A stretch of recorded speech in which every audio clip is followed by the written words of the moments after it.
Gold, trusted gold buyers. మీరు తాకట్టు పెట్టిన బంగారాన్ని విడిపించి ఈ రోజు ఉన్న మార్కెట్ ధరకు కొనబడను.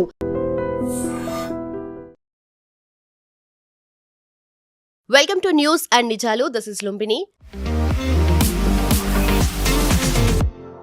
నీట్ పేపర్ లీక్ విషయంలో జంతర్ మంతర్ దగ్గర స్టార్ట్ అయిన సీజేపీ ప్రొటెస్ట్ ఎడ్యుకేషన్ మినిస్టర్ రాజీనామా వరకు వెళ్ళిందంటే జనాలు ఇన్స్టిట్యూషన్స్ దగ్గర నుండి ఏం అకౌంటబిలిటీ ఎక్స్పెక్ట్ చేస్తున్నారు, గవర్నమెంట్ నుండి ఎలాంటి అకౌంటబిలిటీ ఎక్స్పెక్ట్ చేస్తున్నారు, ఎండ్ ఆఫ్ ద డే ఈ ఎంటైర్ ప్రొటెస్ట్ సినారియో నుండి అవుట్కమ్ ఏంటి అండ్ మనమేం నేర్చుకోవచ్చు డిస్కస్ చేద్దాం. ఈరోజు మనతో జాయిన్ అయిపోతున్నారు geopolitical analyst and also senior journalist Suresh Kochattil sir మనతో పాటున్నారు. Let's talk to him. Hello sir, నమస్తే. నమస్తే అమ్మా. సార్, రీసెంట్గా జరిగిన సీజేపీ ప్రొటెస్ట్ జంతర్ మంతర్లో ఏదైతే ఉందో దాని నుండి మనం ఏం నేర్చుకోవచ్చు అన్న దాని గురించి మాట్లాడితే, అంటే ఇప్పుడు యూత్ అంటే నీట్ పేపర్ లీక్ విషయంలో స్టార్ట్ అయినా కూడా డిఫరెంట్ టర్న్స్ తీసుకుంది. అది దెన్ ఆఫ్టర్ మళ్ళీ ఒక మేజర్ ఇష్యూ లాగా టర్న్ అయింది and also politically motivated issues కూడా దీంట్లో ఇన్వాల్వ్ అయ్యాయి అని చెప్పేసి. సో గవర్నమెంట్ దీన్ని ఎలా డిస్టింగ్విష్ చేసుకోవాలి అండ్ ఎంటైర్ సినారియో నుండి అవుట్కమ్ ఏంటి, మనం ఏం నేర్చుకోవాలంటారు? ఒకటి ఉంది, మనం ఎప్పుడు చెప్తా ఉందండి, ఏడుస్తున్న పాపకి పాలిస్తారని. గవర్నమెంట్ అది ప్రూవ్ చేశారు ఇంకోసారి. అంటే ఎవరు వైలెన్స్లో ఇండల్ చేస్తారో, ఎవరు రాళ్ళు విసురుతారో, ఎవరు కార్లను తగలబెడతారో, ఎవరు షాప్ విండోస్ని కొట్టి పడేస్తారో వాళ్ళతోనే గవర్నమెంట్ మాట్లాడతారు. 2024లో హర్ష్ దూబే అని చెప్పి ఒక యంగ్స్టర్ ఉన్నాడు, మీకు ఇప్పుడు టీవీలో కనిపిస్తుంటారు, రిజర్వేషన్ వ్యతిరేకంగా మాట్లాడుతుంటారు. ఆ అబ్బాయి 2024లో ఆయన ఒక ప్రొటెస్ట్ కోసం, అంటే అప్పుడు కూడా పేపర్ లీక్ అయింది, 2024లో ఫస్ట్ టైం నీట్ లీక్ అయింది. సో ఆయన గవర్నమెంట్తో మాట్లాడడానికి చిన్నగా ఒక సైలెంట్ ప్రొటెస్ట్గా ఆయన వెళ్ళి గవర్నమెంట్తో మాట్లాడతా అని చెప్పి ఒక డెలిగేషన్ ఆఫ్ యంగ్స్టర్స్ వెళ్తే వీళ్ళతో మాట్లాడమని చెప్పేసి గవర్నమెంట్ వాళ్ళని పంపించేశారు. ఎందుకు? వాళ్ళు చాలా క్వైట్ పీపుల్, చాలా ప్రొఫెషనల్గా మాట్లాడదాం, మాకు వైలెన్స్ వద్దు, ధర్నాలు వద్దు, ఏమొద్దు, మీతో మాట్లాడదాం, మేము రాధాకృష్ణ కమిటీ పెట్టారు, ఒకసారి మా సజెషన్స్ కూడా తీసుకోండి అని చెప్పడానికి. కానీ వాళ్ళని గవర్నమెంట్ అన్నారు, sorry we won't speak to you. దీంతో ఫస్ట్ లెసన్ ఎక్కడే వస్తుంది. ఇప్పుడు నేను జే సాయి దీపక్ గారిది ఇంటర్వ్యూ, ఇంకా కొంతమంది ఇంటర్వ్యూలు చూశాను, ఈవెన్ మన ఎస్ గురుమూర్తి గారి ఇంటర్వ్యూ చూశాను. గురుమూర్తి గారు అయితే ఒక ఎక్స్ట్రీమ్కి వెళ్ళిపోయారు. ఆయన అంటారు దీస్ పీపుల్ ఆర్ క్రిమినల్స్, ఇప్పుడు చేసిన జంతర్ మంతర్. దానికి ఆయన కారణాలు చెప్తున్నారు. అదే టైం సాయి దీపక్ గారు కొంచెం కూడా మెజర్డ్గా ఆయన లీగల్ లాంగ్వేజ్ నుంచి మాట్లాడుతున్నారు. ఫర్ ఎగ్జాంపుల్, ఈ సీజేపీ వాళ్ళు ఏమంటారు, అందరు వ్యతిరేకంగా మీరు కేసులు ఎత్తివేయాలంటున్నారు. కానీ అదే టైంలో వాళ్ళు ఏమంటున్నారు, అక్కడ వచ్చిన క్రిమినల్స్ మీద మాకు కంట్రోల్ లేదు, మీరు చూసుకోవాలండే అంటున్నారు. How can you speak two different tones? మీరు అంటున్నారు క్రిమినల్స్ వచ్చారు, క్రిమినల్స్ అక్కడ దాడి చేశారు, కార్ల మీద దాని మీద రాళ్ళు కొట్టారు, మీరు రాళ్ళు విసిరేశారు, మేము చేయలేదు, వాళ్ళు చేశారంట. మళ్ళీ మీరు అంటున్నారు ఫేషియల్ రికగ్నిషన్ సిస్టమ్ పెట్టకూడదు, పెట్టకుండా వీళ్ళని ఎట్లా ఐడెంటిఫై చేస్తారు? సో అక్కడే మీకు కాంట్రడిక్షన్స్ వచ్చేస్తుంది అన్నమాట. సో దీన్నే గవర్నమెంట్ ఇప్పుడు కొంచెం ఆలోచించాల్సి వస్తుంది. ఎందుకంటే ఇట్లాంటి ప్రొటెస్ట్ డెమాన్స్ట్రేషన్ చాలా ఫ్యాషనబుల్ అయిపోయింది ఇప్పుడు. అంటే మీరు 10 రాళ్ళు తీసుకొని విసిరి పోలీసు వాళ్ళు కొట్టి లేకుంటే వెహికల్స్ని డ్యామేజ్ చేస్తే మిమ్మల్ని గవర్నమెంట్ చర్చకు పిలుస్తారు. మీరు క్వైట్గా ఉన్న ఒక నాన్ వైలెంట్ మేనర్లో వెళ్ళి ప్రొఫెషనల్గా మాట్లాడదాం అంటే గవర్నమెంట్ మీతో మాట్లాడరు. అది ఏ గవర్నమెంట్ అనగా నేను దాన్నే మోదీ గవర్నమెంట్ తప్పు పడుతున్నాను. ఫస్ట్ డే జరిగినప్పుడు నేను ఒక ట్వీట్ చేశాను, ఈ సరెండర్ చేసిన తర్వాత ఈ సీజేపీ వాళ్ళ డిమాండ్స్ అంగీకరించినప్పుడు నేను చెప్పాను, సారీ ధర్మేంద్ర ప్రధాన్ రాజీనామా ఐ హ్యావ్ నో డిస్ప్యూట్, జరగవచ్చు, బియాండ్ దాట్ వాట్ ఓకే, మీరు ఎందుకు కేసెస్ విత్డ్రా చేస్తారని చెప్పి అష్యూరెన్స్ ఇచ్చారు, మీ ఏ లాజిక్ మీద ఇస్తున్నారు మీరు? అది ఇప్పుడు ఎట్లయిపోయిందంటే రేపు నేను ఏదైనా చేసి రోడ్డు మీద ఒక మర్డర్ కూడా చేసి మళ్ళీ గవర్నమెంట్ దగ్గర చెప్తున్నాను నా మీద కేసు వేయకూడదు మీరు, ఎందుకంటే నేను gen Z. Sorry, doesn't work like that. If you have violated the law మీ మీద చర్యలు ఉండాల్సిందే. దిస్ ఈజ్ వాట్ ఈవెన్ ఈ సౌరవ్ దాస్ కానీ వీళ్ళందరూ చెప్పాలండే. ముందు చెప్పారు వాళ్ళు, తర్వాత వాళ్ళు బ్యాక్ ట్రాక్ చేశారు. ఎందుకంటే వాళ్ళకి అర్థమైపోయింది వచ్చిన వాళ్ళు చాలామంది వైలెన్స్లో ఇండల్జ్ చేశారు, ఫోటోలన్నీ వచ్చేసినాయి, వాళ్ళ సీసీటీవీ కెమెరాస్లో వాళ్ళ ఇమేజెస్ ఉంది, సో వాళ్ళ మీద కేసులు ఉంటుంది. అది చూడంగానే వీళ్ళు భయపడ్డారు, ఎందుకంటే వీళ్ళ దాంట్లోనే చాలామంది దాంట్లో ఇండల్జ్ చేశారనమాట. సో ఫస్ట్ లెసన్ అదేంటంటే గవర్నమెంట్ ఒక టైంకి ఒక క్రైసిస్ వచ్చినప్పుడు మాట్లాడాలి గవర్నమెంట్. అది 2024లో జరగలేదు. ఎందుకు? హర్ష్ దూబే అనే మనిషి youngster, he is not a politically aligned, ఆయనకి ఆమ్ ఆద్మీ పార్టీ బ్యాకింగ్ లేదు. ఈ దీప్కే లాగానో లేకుంటే సౌరవ్ దాస్ లాగానో లేకుంటే రంకా లాగానో he has no political backing. ఆయన వీళ్ళు ముగ్గురు ఆమ్ ఆద్మీ పార్టీ కోసం పనిచేస్తారు. ఓకే, వాళ్ళు డినై చేస్తారు కానీ officially they are Aam Aadmi party people. Aam Aadmi party social media అంతా చూసుకున్న వీళ్ళు ముగ్గురు. ఇప్పుడు ఈ అజిటేషన్లో వాళ్ళు పక్కన వచ్చేసి కాదు మాకు దాంతో సంబంధం లేదంటూ. కానీ అరవింద్ కేజ్రీవాల్ స్టేజ్ మీద కనిపించారు, మన ఆతిషి వచ్చే మర్లేనా కూడా స్టేజ్ మీద కనిపించింది. అంటే మీరు ఏమన్నారు ఇనీషియలీ అభిజిత్ దీప్కే మేము ఒక్కరిని కూడా స్టేజ్ మీద రానియమ్మ పొలిటీషియన్స్ అన్నారు. తర్వాత డింపుల్ యాదవ్ వచ్చింది, యోగేంద్ర యాదవ్ వచ్చారు, షబనా ఆజ్మీ వచ్చింది. వీళ్ళందరూ సోకాల్డ్ ఎన్జిఓలందరికీ పొలిటికల్ అఫిలియేషన్ ఉంది, అరుంధతి రాయ్ కూడా. సో వీళ్ళు అర్థం చేసుకోవాలి, మీరు ఒక ఉద్యమం మొదలుపెట్టినప్పుడు దాని రెస్పాన్సిబిలిటీ మీ మీద ఉంటుంది. ఒక రాళ్ళు విసిరారో, లేకుంటే అక్కడ ఒక మర్డర్ జరిగిందో, లేకుంటే అక్కడ ఒక కత్తితో ఎవరైనా పొడిచారంటే as an organiser you are responsible. Equally responsible కాబట్టి you cannot say that I will not bother about all this, నాకు దీంతో సంబంధం లేదు, మేము ఒట్టే స్టేజ్ మీద కూర్చున్నాం, కింద కొట్టుకున్నారో చచ్చారో నాకు తెలియదండి. అది that is not acceptable. Okay, that is what main lesson అని. ఒక లెసన్ దీని నుంచి ఇదే నేర్చుకున్నారు, దట్ ఒక మూమెంట్ ఆర్గనైజ్ చేసినప్పుడు, ఎందుకంటే మీరు అంతా పుట్టలేదు ఆ టైంలో. జయప్రకాష్ నారాయణ గారి మూమెంట్ బీహార్ నుంచి స్టార్ట్ అయింది, నవనిర్మాణ్ మూమెంట్. జేపీ గారు ఒక మాట చెప్పారు ఆ టైంలో, ఒక్క ఇన్సిడెంట్ ఆఫ్ వయలెన్స్ జరిగితే కూడా నేను ఈ మొత్తం నవనిర్మాణ్ మూమెంట్ ఆపేస్తానని చెప్పేసి. ఆలోచించండి, వయలెన్స్ జరగలేదు, అక్కడిక్కడ చిన్న చిన్న ఘటనలు ఉన్నాయి, కానీ that was more of police over reaction ఉండే అంతే. కానీ జేపీ గారి మూమెంట్ అట్లా ఉండే. దాని తర్వాత మనం చూసాం మండల్ అజిటేషన్ జరిగింది, అక్కడ చాలా మటుకు వయలెన్స్ ఉండే. అక్కడ కూడా యంగ్స్టర్స్ రిజర్వేషన్ వ్యతిరేకంగా ఫార్ అండ్ అగేన్స్ట్ చాలా మటుకు గొడవలు జరిగింది అనమాట. ఇదన్నీ చూసుకుంటూ వస్తే ఇప్పుడు ఈ పర్టికులర్ వన్ వీలేం చెప్తున్నారు, మేము జెన్జీని రిప్రజెంట్ చేస్తున్నాం. Under what condition? Majority of the Gen Z వాళ్ళ పని చూసుకుంటున్నారు, కాలేజ్కి వెళ్తున్నారు, చదువుకుంటున్నారు, దాని తర్వాత ఒక ఉద్యోగం చేసుకుంటున్నారు, దాని తర్వాత పెళ్ళి, దాని తర్వాత మ్యారేజ్, తర్వాత వాళ్ళ పిల్లలు, వాళ్ళ రెస్పాన్సిబిలిటీ అన్నీ నడుస్తూనే పోతే ఒక ఫేజ్ ఆఫ్ లైఫ్ ఉంటుంది. These fellows are not like that, these are free loaders. వీళ్ళకి ఉద్యోగం ఏం లేదు, వీళ్ళు బతుకుతున్నది ఏంటి, వీళ్ళు ఎన్జిఓకి వచ్చే డబ్బుల మీద బతుకుతున్నారు. మీకు గ్రీవియన్సెస్ ఉన్నాయి, గవర్నమెంట్తో మాట్లాడండి. కానీ నేను మాట్లాడను, మీరు మా దగ్గర వచ్చి మాట్లాడాలి, లేదు న్యూట్రల్ వెన్యూలో కనుస్తాం. లాస్ట్లో ధర్మేంద్ర ప్రధాన్ రాజీనామా చేసిన తర్వాత ఏమంటున్నారు, కాదు మోదీ గారు కూడా రాజీనామా చేయాలంట. This is what Abhijit Dipke said, Dharmender సే బస్ నే హోగా, నరేందర్ బి జానా హోగా. సో వాళ్ళ ఫైనల్ పొలిటికల్ ఏముండే, it has nothing to do with gen Z generation. And this is what even Sai Deepak కానీ టు లార్జ్ ఎక్స్టెంట్ గురుమూర్తి గారు అదే చెప్పారు, వీళ్ళు రిప్రజెంట్ చేయట్లేదు.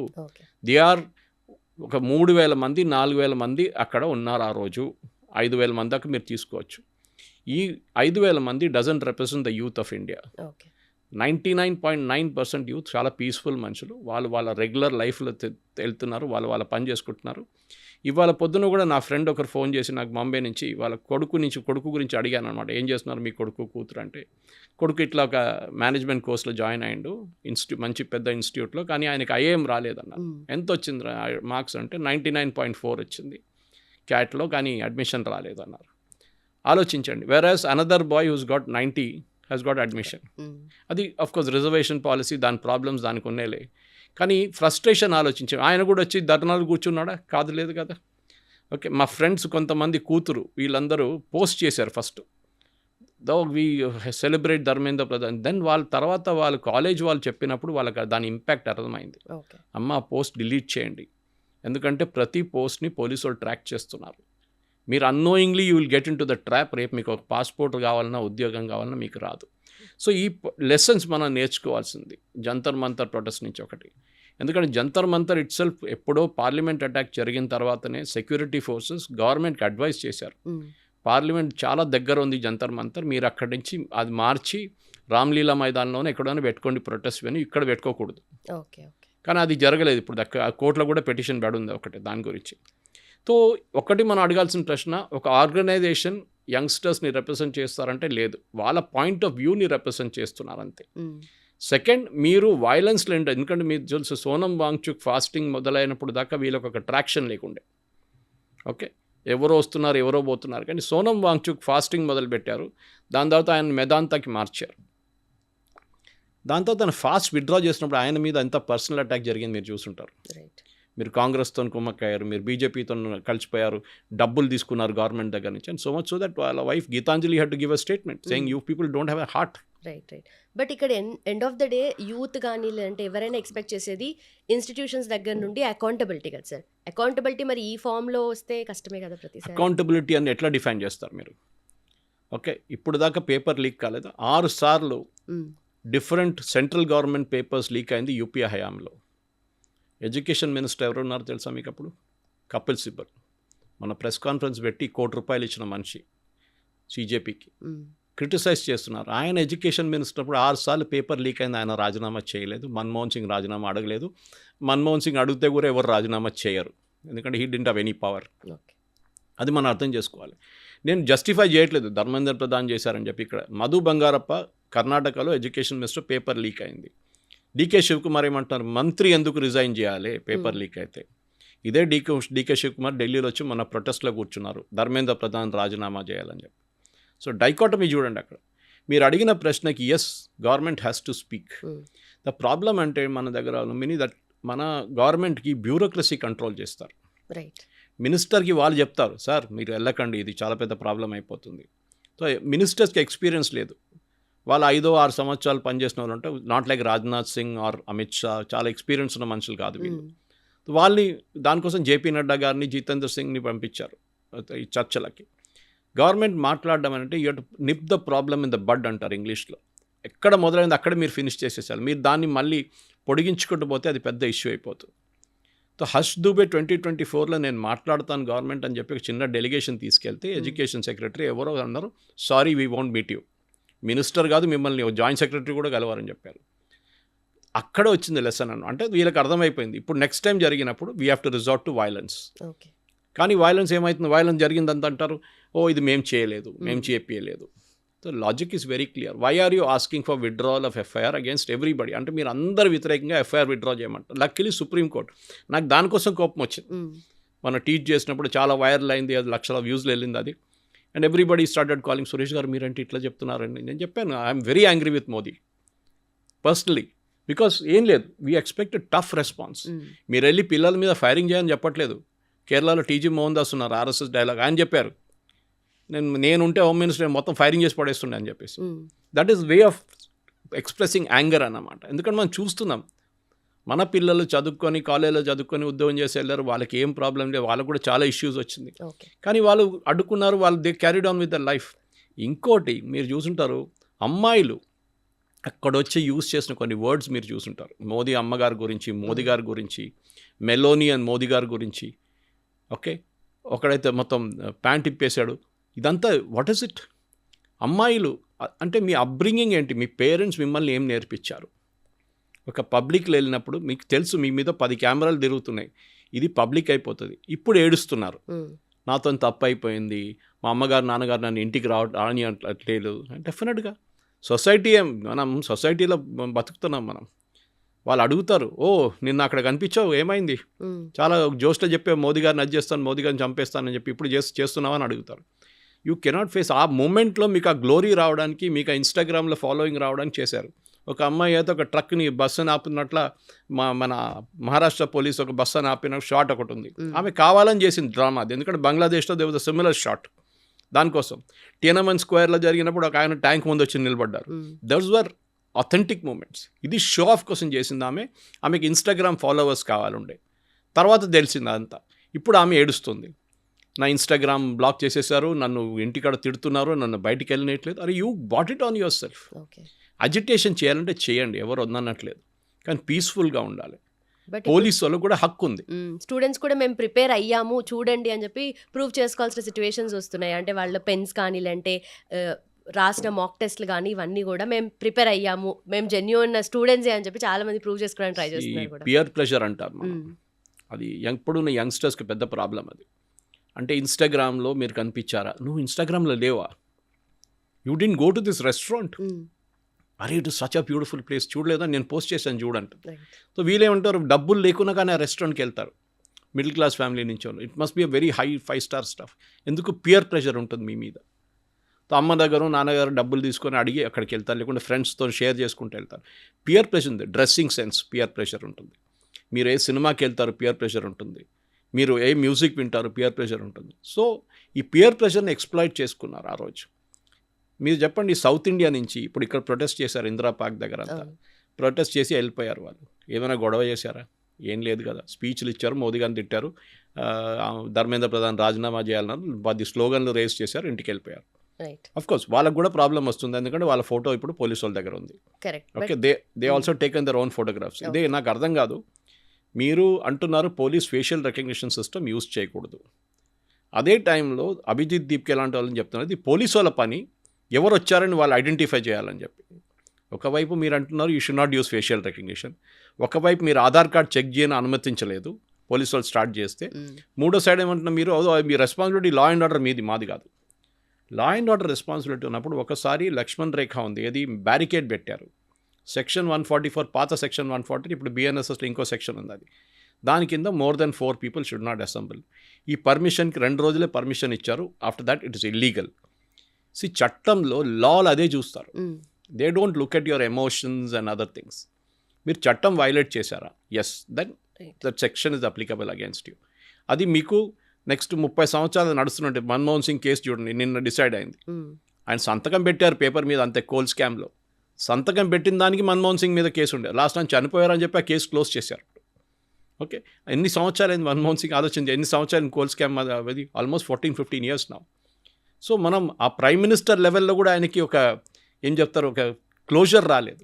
అప్పుడు యంగ్స్టర్స్ ఎవరండి, వీళ్ళ మీద 20-25 సంవత్సరాలు నడుస్తుంటుంది కేసులన్నీ, పోలీస్ స్టేషన్ తిరగాల్సి వస్తుంది మీకు. సో దీప్కే, సౌరవ్ దాస్, వీళ్ళందరూ they are very funded, heavily funded, 5-star culture, వీళ్ళందరూ రిచ్ ఫ్యామిలీస్. మీరు చూసుంటారు 5-star హోటల్లో పార్టీ చేశారు, సౌరవ్ దాస్ డ్యాన్స్ చేశారు, మోదీ గారిని మాక్ చేశారు ఫ్రాండ్స్ అని చెప్పేసి.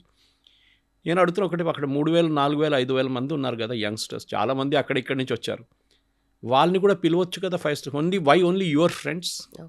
ఇదొక క్వశ్చన్ అందరూ అడుగుతున్నారు, అంటే మీరు ఒక ఎక్స్క్లూజివ్ క్లబ్ క్రియేట్ చేసుకుంటున్నారు మీకోసం అన్నమాట. సెకండ్, మీరు డిమాండ్ చేస్తున్న అందరి మీద ఎఫ్ఐఆర్ రద్దు చేయాలి, supreme court luckily supreme court sir no.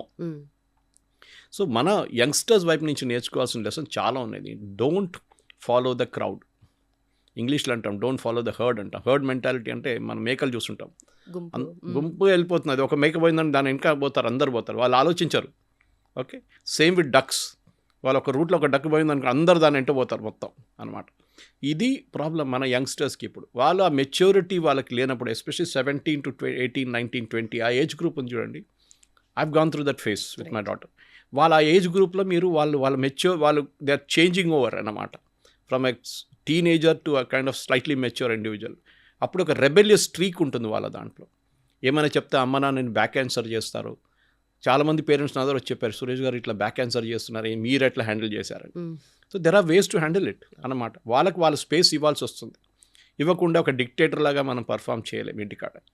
Okay, especially when you have single children, that is the biggest problem. So అట్లాంటి దాంట్లో మనం అర్థం చేసుకోవాలి, కానీ పేరెంట్స్ పిల్లలకి నేర్పాలి.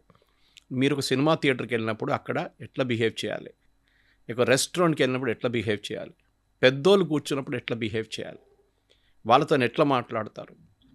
ఓకే, ఏదో వచ్చి అరగెంట్గా మాట్లాడడం కాదు. సో ఎల్డర్స్ ఉంటారు ఫ్యామిలీలో, వారు ఏదో చెప్తారు, ఏమమ్మా నువ్వు ఇట్లాంటి డ్రెస్ వేసుకున్నా ఉంటారు కొంత పెద్దోళ్ళు.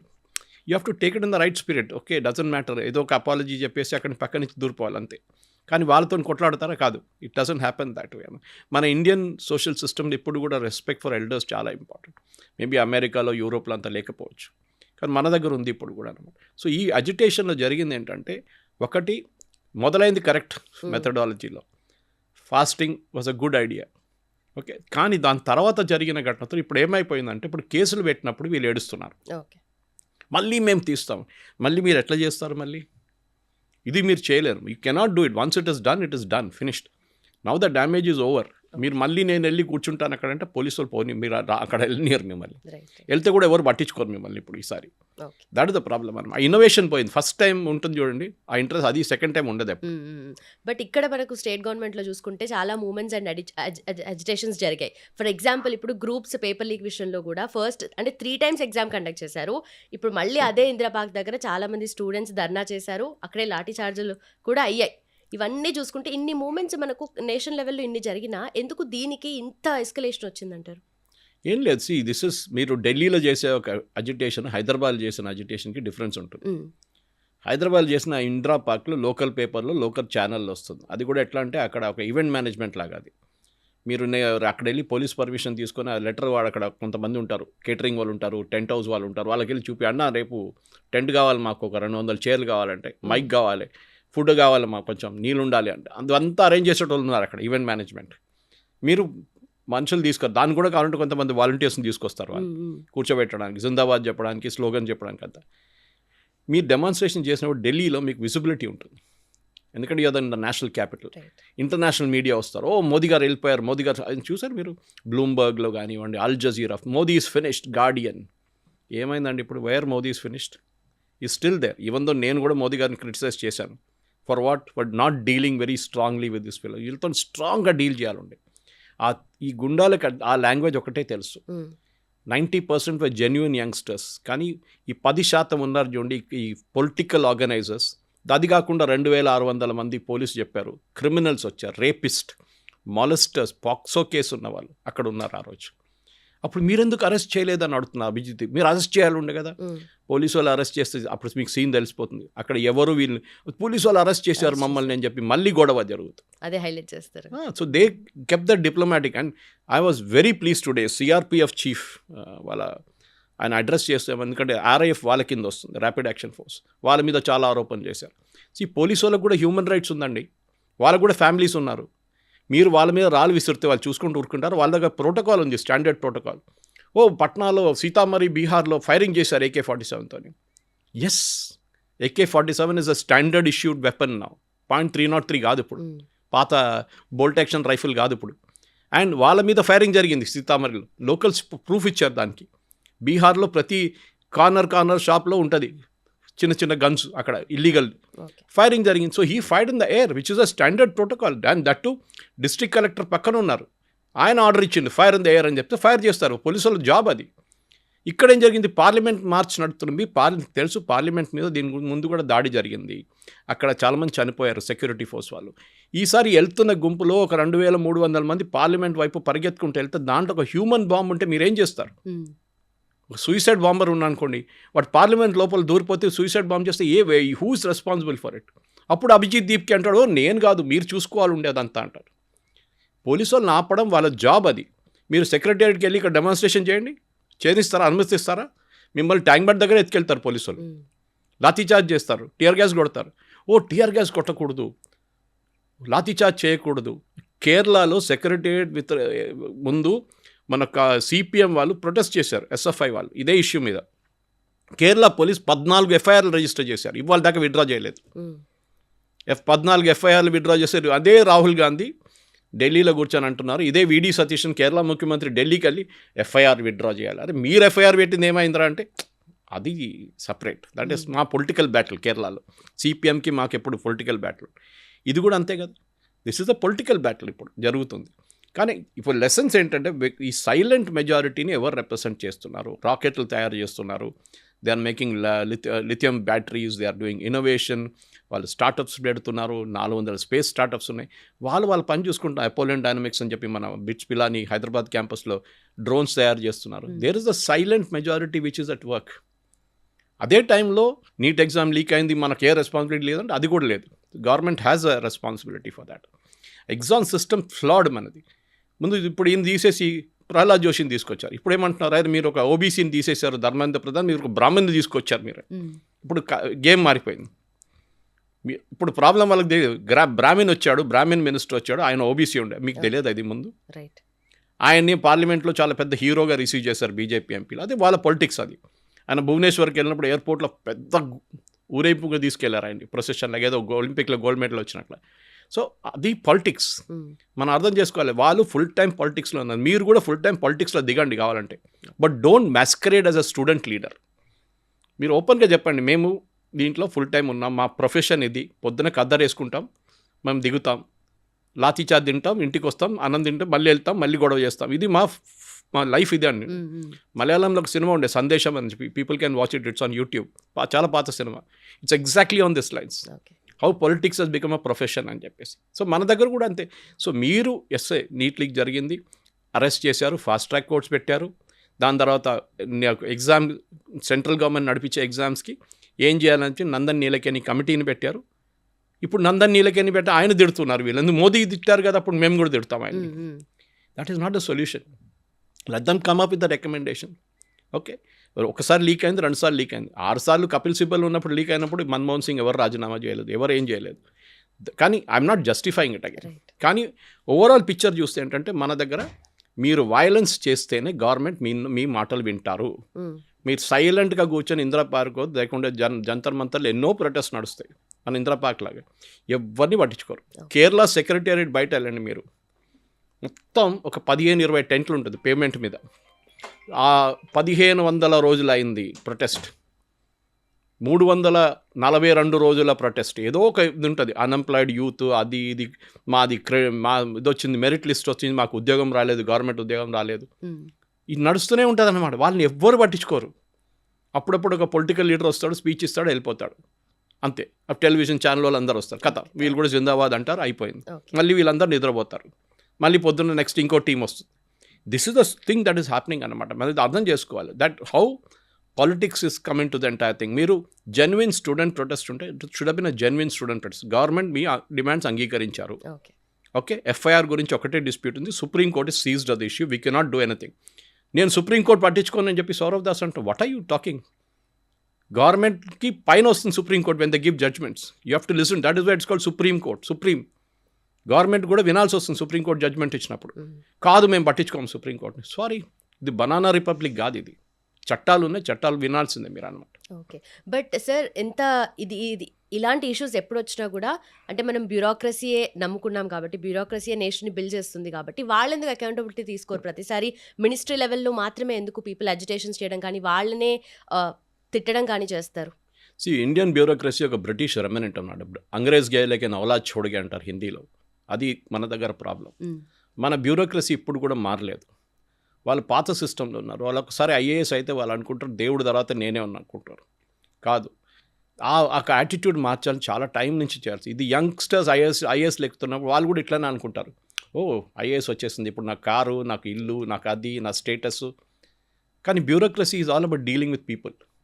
మీరు చూడండి, రిటైర్ అయిన తర్వాత బ్యూరోక్రసీ చాలా బాగా ఫంక్షన్ చేస్తారు, వాళ్ళని అడ్వైజర్గా పెట్టుకుంటారు దాన్ని. But while they are in office వాళ్ళ పవర్ చూపిస్తారు. మాకున్న పవర్ చూడండి, నేను I can deny something to you, okay, నేను దీంతో మాట్లాడను పో అంటారు. వేరస్ ఉన్నారు 5% మంది ఐఏఎస్ ఆఫీసర్స్ ఉన్నారు హూ ఆర్ రియలీ గుడ్. కానీ 95% ఆ బ్యూరోక్రటిక్ మేజ్లో వెళ్ళిపోతారు వాళ్ళు. మినిస్టర్స్ని కరెక్ట్ అడ్వైజ్ చేయరు. ఒక బ్రిటిష్ BBC సిరీస్ ఉండే ముందు, చాలా సంవత్సరాల ముందు, కాల్ ఎస్ మినిస్టర్. దాంట్లో చూపిస్తారు బ్యూరోక్రాట్స్ ఎట్లా కంట్రోల్ చేస్తారు మినిస్టర్ని అని. ఎక్కడ లెఫ్ట్ రైట్ తిరగాలంటే కూడా బ్యూరోక్రాట్ క్లియరెన్స్ ఇవ్వాలన్నమాట. ఈ కేసులో కూడా మీరు 2024లో when Harsh Dubey brought this issue up, అప్పుడు లీకేజ్ జరిగినప్పుడు మీరు మాట్లాడాలండి. అప్పుడే మీరు ఈ నందన్ నీలకేని కమిటీ అప్పుడు పెట్టాలండి. దాన్ని మీరు అలో చేశారు ఫెస్టర్ చేయడానికి, మళ్ళీ లీక్ అయింది. మన సిస్టమ్ అట్లా ఉంది. నేను ఎప్పుడు చెప్తున్నాను, ఎందుకు పేపర్ లీక్ అవుతుంది? కొనేటోడు ఒకడు ఉంటే అమ్మేటోడు ఒకడు ఉంటాడు. 30 లక్షలు 50 లక్షలు ఇచ్చి పేపర్ కొనడానికి పేరెంట్స్ రెడీ ఉన్నారు. ఎందుకు? వాళ్ళ కూతురు కొడుకుకి మెడిసిన్ సీట్ కావాలి. పక్కన చెప్పాలి కదా, 10 మందికి పెళ్ళికి వెళ్ళినప్పుడు చెప్పండి మా కూతురు డాక్టరు, మా కొడుకు డాక్టరు అని చెప్పేసి, ఇది చెప్పడానికి. That is it. This attitude మన ఎప్పుడు దాకా యాటిట్యూడ్ ఉంటుందో లుంబిని ఈ ప్రాబ్లం ఉంటుంది మన దగ్గర. It will not go away. కానీ గవర్నమెంట్ వైపు నుంచి సిస్టమ్ సెటప్ చేయాలి, ప్రాసెసెస్ సెటప్ చేయాలి. దాని తర్వాత నడుస్తూనే ఉంటుంది అది. అట్లా జేఈ పేపర్ ఎప్పుడు లీక్ కాలేదు, ఓకే. మన క్యాట్ ఎగ్జామ్ పేపర్ లీక్ కాదు. ఎందుకు? మీ ICWA పేపర్స్ లీక్ కాదు, కంపెనీ సెక్రటరీ పేపర్ లీక్ కాదు. ఇదందుకు లీక్ అవుతుంది, because it is not based on computer based test. Now you do it. Next year 2027 నుంచి CBTకి వెళ్ళి దానికి ఇష్యూస్ ఉంటుంది. అది మీరు ఇప్పుడే సార్ట్అవుట్ చేసుకోండి, రిజల్ట్ చూపించండి. ఈ ఫాస్ట్ ట్రాక్ కోర్ట్ అన్నారు, punish them and send them to jail immediately. అది main. But Modi government strong action తీసుకునేది ఉండే అంటే ఎడ్యుకేషనల్ రిఫార్మ్స్ తీసుకొస్తారు అండ్ కమిటీ అలాట్ చేస్తారు, యాజ్ ఆల్రెడీ ఇట్ హ్యాపెండ్. ఇప్పుడు ఇంతకుముందు స్ట్రాంగ్ యాక్షన్ అయినా కూడా ఇదే కదా వాళ్ళు చేసేది. ఇంతకన్నా అంటే ఇప్పుడు రెసిగ్నేషన్ అయినా స్ట్రాంగ్ యాక్షన్. రెసిగ్నేషన్ అనేది ఒక పొలిటికల్ డ్రామా. ధర్మేంద్ర ప్రధాన్ ముందే రాజీనామా చేయాలండే, ధర్మేంద్ర ప్రధాన్ ఇప్పుడు రాజీనామా చేస్తారు, ఇదన్నీ ప్రశ్నలు వస్తున్నాయి అన్నమాట. ముందే రాజీనామా చేస్తే అయిపోతుండే కదా అని కాదు. ముందు రాజీనామా చేస్తే ఏమంటారు అప్పుడు? ఇప్పుడు ఏం చేశారంటే they have denied a political point for the opposition. Rahul Gandhi మిగతా వాళ్ళు ఏమనుకున్నారంటే మేము ధర్మేంద్ర ప్రధాన్ రాజీనామా మేమే తెప్పించాము, మేమే చేపించామని చూపించడానికి గవర్నమెంట్ ఏం చేశారు? దానికన్నా ముందు వాళ్ళు ధర్మేంద్ర ప్రధాన్ రాజీనామా స్టూడెంట్స్ అడిగారని చెప్పి మేము రాజీనామా ఇప్పించామని చెప్పి వాళ్ళ ముందు మాట్లాడుకొని దే అగ్రీ టు ఇట్. దాంతో ఏమైపోయిందంటే రాహుల్ గాంధీ కానీ మిగతా వాళ్ళకి పొలిటికల్ పాయింట్ లేదు. ఎవరైనా అడుగుతారు, సార్ మీరు చేపించారా రెసిగ్నేషన్ అంటే, మేమే కానీ పిల్లలు చేపించారు కదా, మీరు ఎక్కడ, మీ రోల్ ఏముంది దాంట్లో? మోదీ గవర్నమెంట్ మీరు అడిగినట్లే ఇది ముందే డిసిషన్ తీసుకుంటే బాగుంటుంది, అగ్రీ విత్ దాట్. కానీ గవర్నమెంట్లో కూడా ఏదో ఒక చిన్న లెక్కున వచ్చింది, వాళ్ళు అనుకున్నారు ఈ పిల్లలు ఎక్కువ రోజు నడిపించలేరు ఇదంతా, కానీ పార్లమెంట్ సెషన్ వచ్చిన తర్వాత సడన్గా ఇంట్రెస్ట్ పికప్ అయింది, దాని తర్వాత ఈ ఘటనలను జరిగింది. గవర్నమెంట్ కూడా ఒక లెసన్ ఇది, నెక్స్ట్ టైం జరిగితే ఏం చేయాలని చెప్పి. ఒక సెంట్రల్ గవర్నమెంట్ ఒకటే కాదు, ఈవెన్ స్టేట్ గవర్నమెంట్స్ ఒక లెసన్ ఇది. క్రైసిస్ని క్రైసిస్ లాగానే డీల్ చేయాల్సి వస్తుంది. మీరు దాన్ని చాలా రోజులు పొడిగించుకుంటూ తీసుకెళ్తే మళ్ళీ అది పెద్ద ప్రాబ్లం అయిపోతుంది. Nip the problem in the bit, అక్కడే ఆపేసేయండి, దాన్ని సొల్యూషన్ అక్కడ తీసుకొచ్చేసాను అనమాట. Disaster management. Yeah, it has to be done immediately. మీరు మళ్ళీ దాన్ని తర్వాత చూసుకుందాం, నరసింహరావు గారి పాలసీ ఒకటి ఉంటే, don't take a decision in the hope that the problem will go away అని. అంటే డిసిషన్ తీసుకోకపోతే ప్రాబ్లం వెళ్ళిపోతుంది అప్పుడే. అది అన్ని సిచ్యువేషన్స్లో అట్లా జరగదు. అది కొన్ని సిచ్యువేషన్స్ ఉండి, కానీ మెజారిటీ ఆఫ్ దట్ లీడర్షిప్ అనేది you have to prove a point. Decision తీసుకోవడం తప్ప, that is different thing, with right or wrong, but you have to take a decision. అది important. Thank you so very much.